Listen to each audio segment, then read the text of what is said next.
Hey you, welcome to Build the Damn Thing, a place where myself, Tiffany and our amazing Do the Damn Thing coaches show you how to use your story to build it all. Whether it's your first six figures, your next layer of multiple six figures, or maybe you're on your way to a million. And if it's not that, it's the life of your dreams, where you are free, you are strong, and you are whole.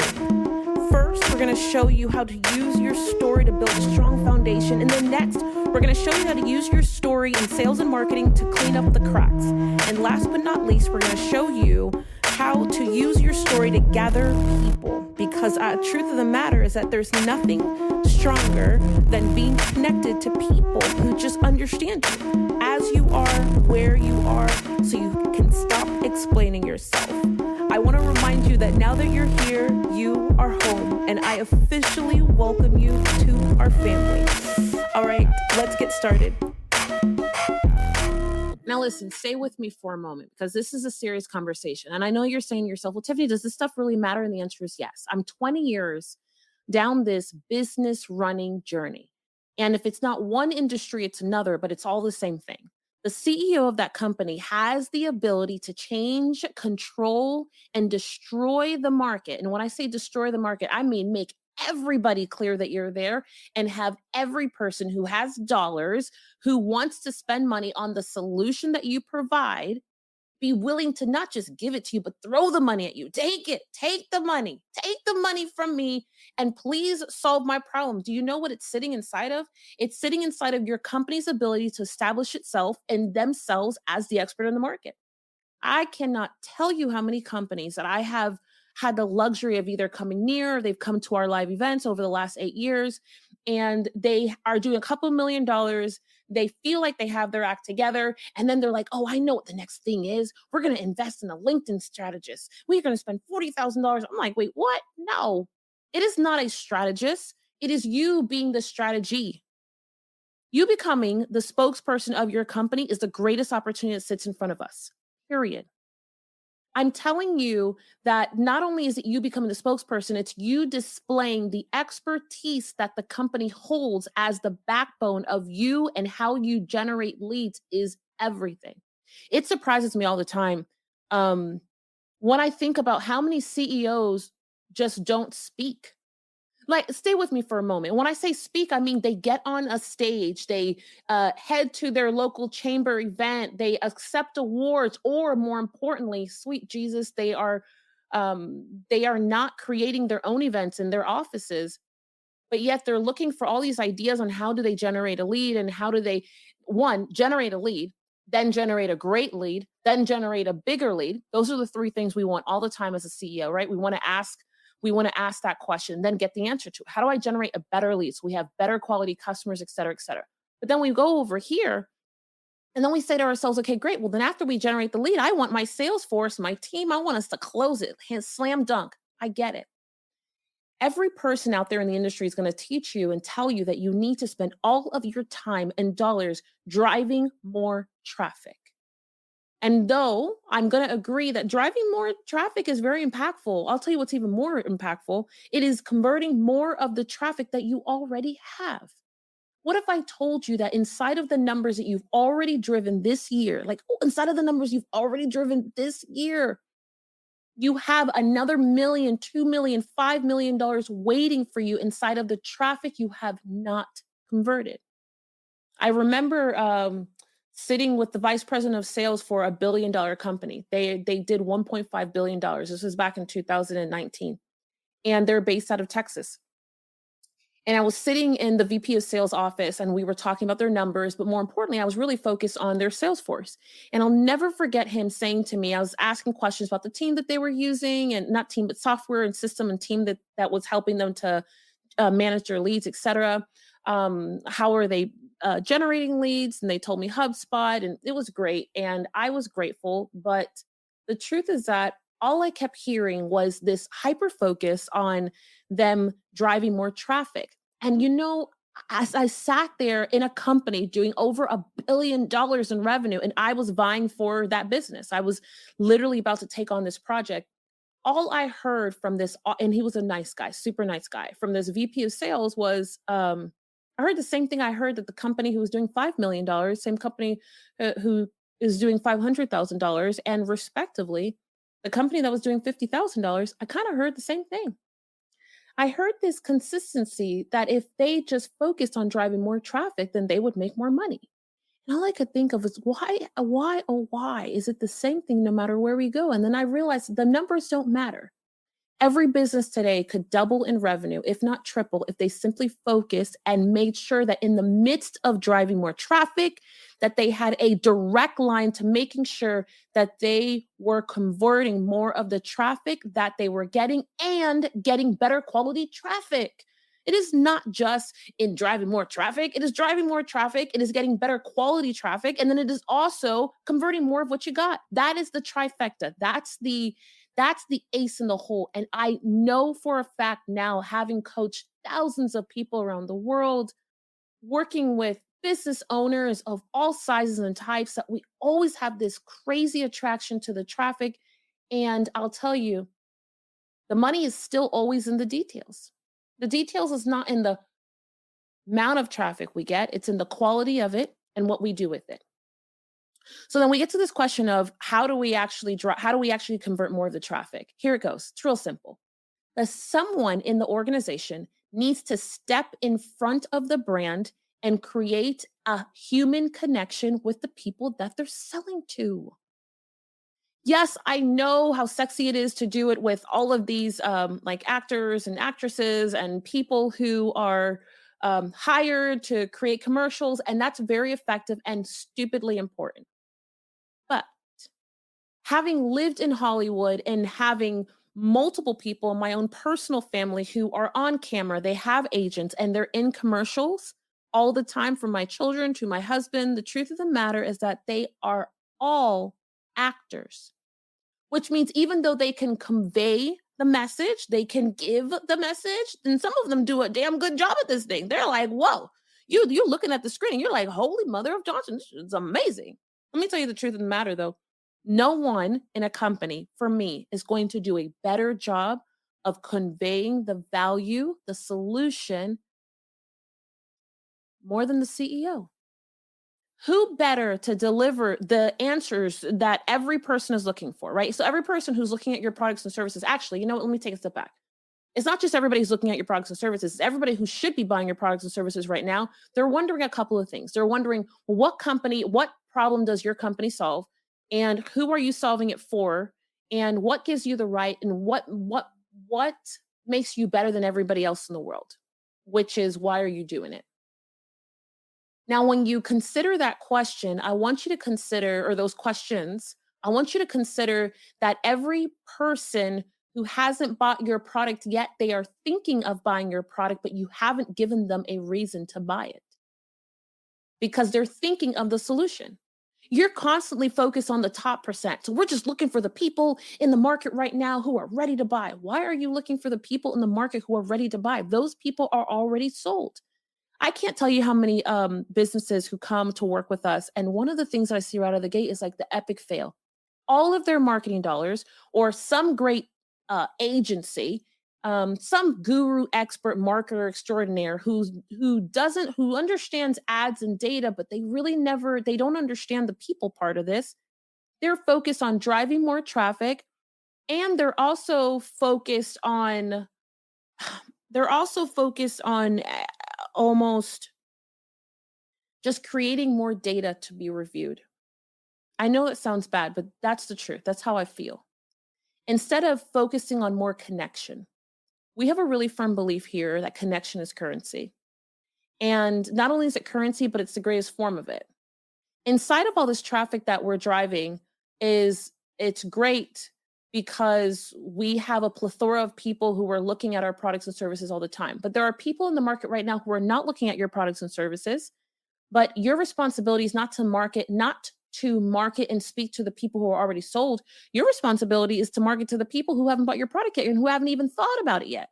Those are the people who have the real problem in the market. And those are the people that you typically help better, stronger, because you're not just solving a surface problem, you're solving like root problems for them. You're changing the game. You're literally cleaning out their house and putting them back in like an extreme makeover kind of a thing.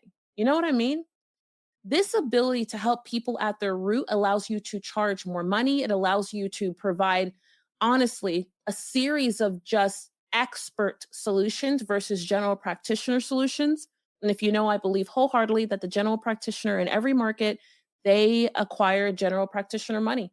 I have never had an interest in being the general practitioner, and I will never have an interest in being the general practitioner. I'd always, let me tell you something right now. I want you to be on the same page with me. In every single company that I've owned, in every company that I've owned, in every industry I've walked into with our clients, because we've consulted, coached, and strategized for clients, and I maybe 12 to 15 of the core 22 vertical markets so far. I always either want to be, actually, I always just want to be the highest price. I actually never want to be the lowest provider, and I sure as hell never want to be in the middle. That just doesn't make any sense. The expert in the market is never trying to fight for volume. They're always fighting for value. And for the CEO that doesn't take the helm of being the spokesperson for their company or their brand or the brands that they run, they're missing a golden opportunity to convey the value in which the market says, oh my gosh, yes, this is the choice. But then I, as the expert, say, you'd be crazy to not come buy this product or service. We are the best ever. And you don't have to put any other company down in order to achieve this. No CEO needs to ever talk about another company. And I know that there's down and dirty marketing, and I'm not talking about that. That is a different place. And I have respect for it. And in certain instances, you have to talk about it. In certain instances, you have to highlight the fact that one product is better than the other. Okay. And I won't say any specific names, but I have a few companies that I feel like that about all the time. However, you can right now tell the market that you're the best and never, ever, ever mention anyone else. But I'm going to tell you, you can't do it from behind the chair. You definitely can't do it from behind the chair and behind the desk. And you can't do it if you're always hiding inside of a room, unless option number one, you have created an outlet in which your company develops a voice out in the market and you become stumble uponable. I, Tiffany Largy, am the greatest. I am the, no one's going to beat me in marketing the value of the products and services that I sell. There's no way. Now, can there be other awesome people, salespeople, team members, managers, directors, for sure, presidents of our company who can convey the value equally to me? Absolutely. I'm sure they can get damn near close, but they're never going to be just as good as I am.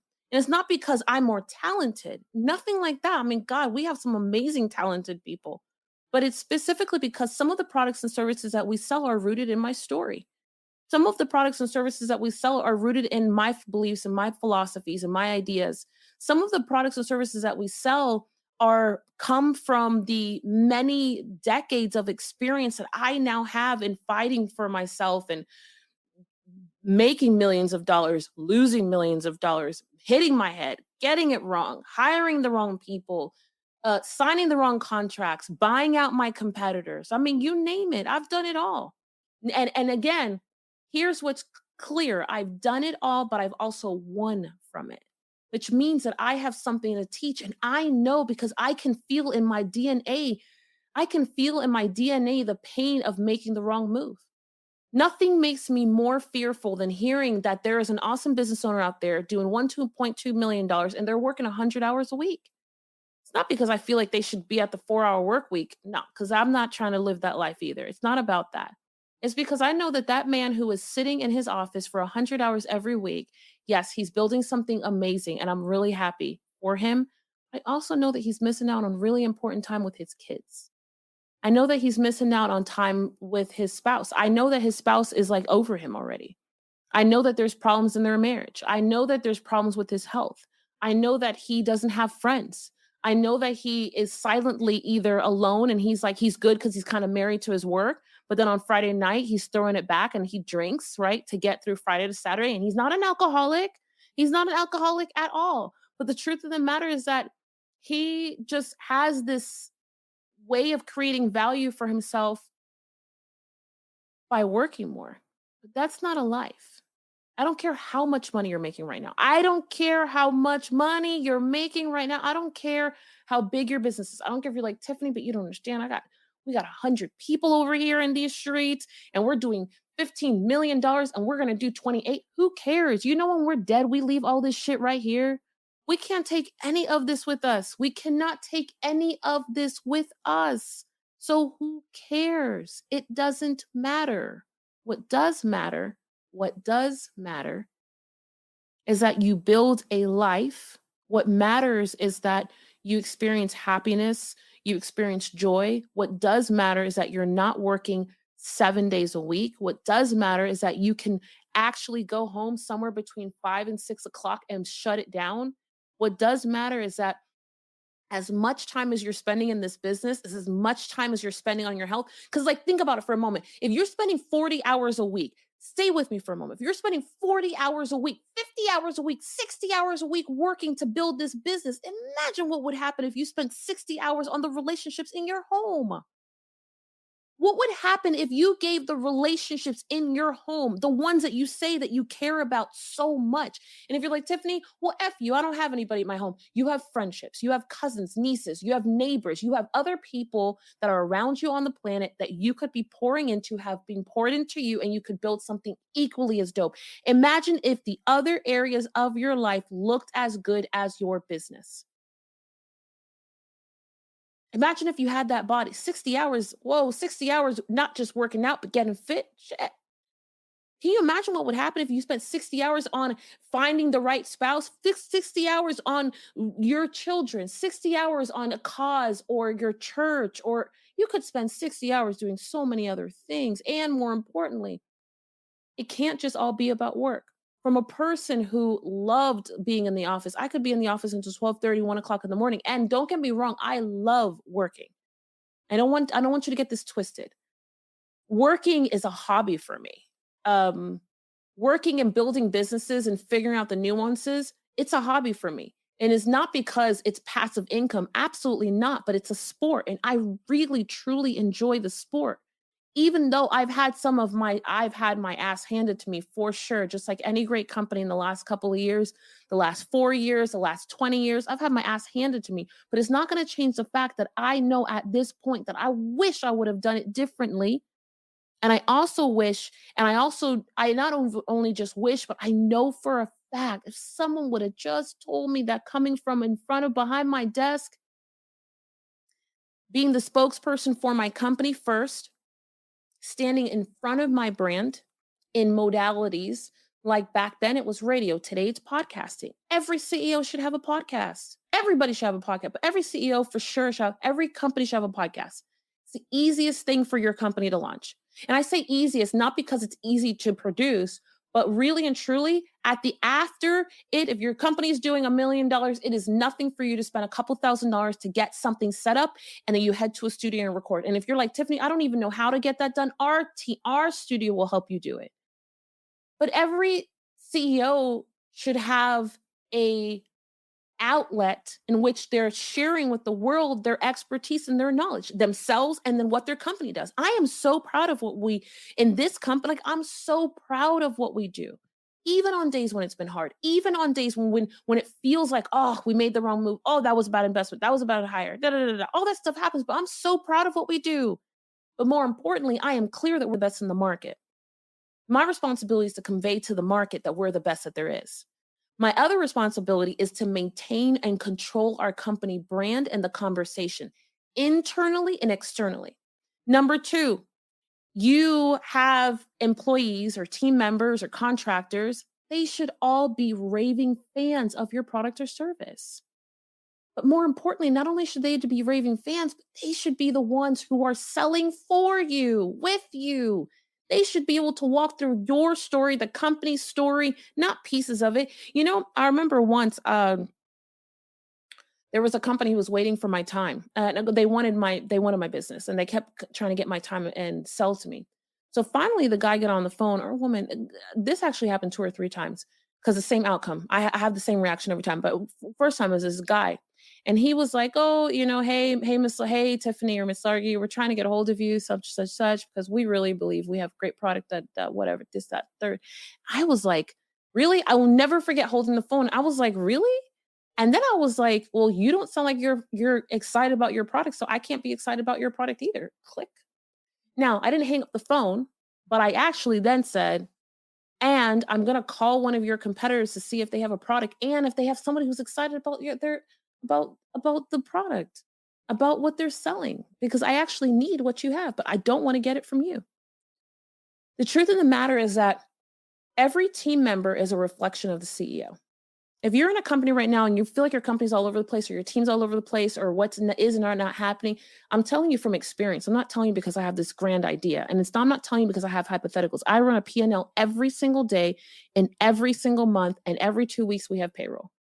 The truth of the matter is that I know that whatever is happening in the company is always a reflection of wherever the CEO is. I also know that there are times where it's like, some things are out of our peripheral. I hope I said that right, but if not, you know what I meant. Like sometimes they're out of our view, and that's very, very possible. However, it's important for you to own that it starts and ends with you, the direction of where everybody's going. The easiest way to button this thing up is to get in front of your company and talk. Talk, I said on a podcast number 2, go on a stage. Go talk on a stage. Go talk on some stage. If you don't know how to talk on a stage or you're like, "Tiffany, I'm afraid." Let me tell you something. We have clients who are doing multiple millions of dollars who come and they work with us privately. And maybe that's not you. Maybe you're just doing a couple $100,000. Maybe you're doing X. It doesn't matter. The the truth of the matter is that you learning not how to get on someone else's stage, and I know you heard me take a deep breath there because it's like, oh, this is so loaded. It's not even just how to get on stage. Forget that. It's just the fact that you should be getting on stage. One of the places that I started getting on stage as the CEO of a company was way back when I used to go to Bennett College, and they're a all women's college. And what was so exciting is at first I would turn down the opportunity. I was like, oh, and then I would play it down, but I realized I had the opportunity to go and speak to women in tech. Back then my business partners were Xerox Corporation and Hewlett Packard. And even though I wasn't like a tech developer or software developer or an app, I was in tech because we dealt with hardware and software in a more security type of thinking. And Bennett College, they had this really cool program for women, and every year they allowed the seniors to create like a mock business. And I would go in and one of the s- be one of the panelists, and I would judge all these companies, these mock companies. It was pretty awesome, and I had a lot of fun doing it. One time, um, uh, the director of the program, she said to me, she was like, "Hey," almost like she was like, "A lot of the girls, you're one of the few women in the city," because our office was in Greensboro at that point. She's like, "You're one of the few women that's in tech in the city." She's like, "Actually, there's not a lot of women who are black or women in tech in the city." And she was like, "What do you think about coming to speak to the girls sometime?" And I was like, I don't know, because I wasn't nervous, but I was definitely like, I don't know if I have anything to say. And, I'll tell you, I think back on that decision because I weighed on it and I didn't realize that not that I had fear, but I definitely was like, I don't know. I look back now and I'm like, man, I wonder how many other opportunities I went past it because I was either uncertain or not sure if it was the right fit or whatever it was. All I knew was at that moment of me taking the stage, they didn't put me on some big stage, but they did put me in front of a lot of students. I went and I spoke to them. All these girls were so cool. They were seniors graduating from college, and I didn't even go to school. I didn't even go to college. So for me, I was like, you guys are cool. I've never even done this, but y'all are awesome. And here it is. They were like, you're amazing. And it was pouring into them, but they were pouring into me. And I think in some aspects, they validated me in a way that I hadn't been validated before. And I didn't even know I needed to be validated. That's the truth of the matter. But I'm transparently sharing this with you because I know for a fact that it's key to what next steps I took and did. It's key to me building the damn thing. It's key to me building another level of confidence. And at that point, I was running a multi-million dollar company. We had 15 employees. I had just built out a beautiful office. I had just bought out one of my competitors. And actually, I bought out two of my competitors. Like I was in a spot. That moment transformed me and it made me understand the importance of me being in front. After that, I looked for smaller opportunities for me to be in front. I started, so opportunity number 3. So I said podcast, 2, look for a stage. Number 3, build your own stages. Every CEO should have some form of an annual kickoff, a uh, a customer appreciation, lunch and learns, something happening at their company. You're missing out on dollars, stupid dollars, by not having something. It's more than just having people come in, it's visibility. And if they're done right, they are absolute money. I used to make hundreds of thousands of dollars in a matter of a day or a couple of days simply by taking that experience that I told you in Bennett and then amplifying it. So then I started looking for other opportunities to speak. Not like to speak to become a speaker. I felt like at that moment like I wanted to be more in front, or I needed to be more in front, because we needed to. I could never consistently rely on the sales guys.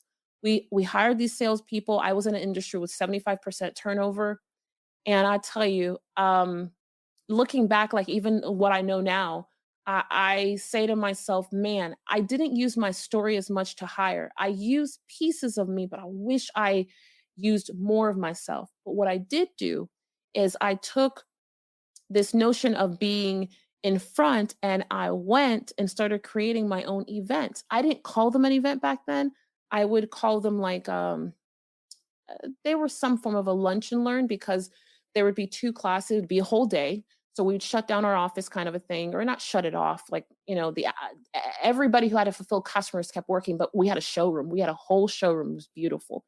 And we shut down the showroom, and I would ship in machines. It would cost me anywhere from $2,000 to $8,000 to ship these machines in from Rochester. And we had to pay for freight and things like that. But these machines were hundreds of thousands of dollars, and we could never get a multi-million dollar. But one time we got a machine called the 800, and we got it down, and that was pretty bananas, um, because that machine sells for $500,000 by itself. But that's another story. Anyhow, I would do these events. So we had people, we had one group, like group A would come between 10 and 11:30, and then they would stay for lunch. And then the people who were coming for the second session between 1 and 3, they would come at 12. So everybody ate lunch, and they ate lunch at the same time. It was pretty awesome. I have this really unique strategy for getting people to confirm, big names, like big names in the city, to come and confirm. We almost always had 100% attendance. But this rinse and repeat allowed my whole team, everybody just got excited, and we were all driving towards an objective. We were all making the dollars together. We were creating impact. And then I understood that for me, and I know my voice trailed a bit a moment ago. I'm sorry about that. But like, I know for me making a decision to lead and to be present there and to double down and be the spokesperson was everything. I would start by leading and thanking everybody for coming, blah, blah, blah. But then I decided I needed to teach. We would bring industry experts in virtually. We couldn't afford to bring them also in person. I just chose the machine and I had the other people come virtually way back then. This is like 2014, 2012, 13, 14. And the truth of the matter is that we created these events. We probably did one once a quarter, maybe 4 for the year. And it's one of the smartest things I've ever done. Fast forward, here I am today, and I run a company in which we produce anywhere from 8 to 20 events a year. Of one, whether they're fulfillment events, they're customer facing, internal events for our team, we produce anywhere from 8 to 20 events a year for ourselves. And then we produce a ton of events for our customers and clients around the world. It's not only something that I believe in, but it is like this is the second trifecta, right? This is the second part of this. So the CEO says, if you're running a company right now, you're like, I need to make things easier for my team. We need to make more money. We need to generate better leads. We need to be generating leads on a regular basis. I need to get my hands around my company. I feel like our strategy and our message and who we are is all over the place. I'm telling you right now, the first step is you getting in front of your brand. The CEO should be a brand and the company should be a brand. And more importantly, the CEO should be a spokesperson for the brand. Period. End of subject. And if you're completely lost on how to get that done, just let me know. Let us know. Just stalk us somewhere and send us a note. Let us know. Or maybe somewhere here there's an opportunity for you to apply to come hang out with us. Or, I mean, hell, we're right in the center of downtown Phoenix. You can find us. the bottom line is I don't want you to leave. Not only I don't want you to leave any more money on the table, but I also don't want you to disregard the opportunity that's in front of you for you to be in complete control of how your company makes money, um, making money should and can be easier. And for the 100 hours that you're spending, I know for a fact if I could get you to shift your thinking and how you build your business and to be more strategic in your company's whole approach, what that means for you is a stronger company that needs you less. And that 100 turns into 60. And then we turn that 60 into 40. And then that 40, if you choose to, if that's what you're after at this chapter in your life, that 40 becomes 30, and then it becomes 20, and then it becomes 10, and then it becomes 0. And now you are a CEO holding on to an asset or running a company that you want to run or you want to hold versus simply having a company that is that you just have to keep doing because it's what you've always done and you don't know another way and you don't know out. So I hope that I hope you took notes. I am excited that we've even gotten this far, and I'm stupidly like fingers crossed that you are going to make a decision before you get out of your car, before you leave the office, wherever you're listening to this. Like before you do the next move, I'm going to ask you to make a decision on one thing. If you can pick one from the first trifecta and one from the second, like you and I are golden. And if you're lost, then somewhere here, reach out. Literally, just reach out. Here's what I know for sure. There is no greater opportunity today for you and your company to generate ridiculously more money, not just a little, but stupidly amounts of money than you getting in front, you being the spokesperson, and more importantly, you controlling the narrative or the brand. Who better? I hope that episode was amazing for you and you are closer to building the damn thing. I can't wait to hear what your thoughts were, what part you loved, and the action that you're going to go take, because the truth of the matter is that the person who wins is not the person who gets there first. It's the person who takes action first. Now, I've got a gift for you, and it is at www.distracthustle.com. It is imperative that you run there and you see all types of goodies, starting with the 7 must-haves that you've got to put when telling your story. There is so much deliciousness awaiting for you. I would love nothing more than for you to go ahead and give us a thumbs up and a 5-star review on not just this episode, but this entire series of how do you build the damn thing. Like always, if there's anything that we can do to make your week, day, or month better, please let us know. And more importantly, I can't wait to see you live. Whether it's at Do the Damn Thing Live or in one of our communities, or maybe you're just hanging out with us on social media. What I know to be true is that I am meant to connect with you somewhere, and I can't wait for that day to happen. And more importantly, I can't wait to see what you build.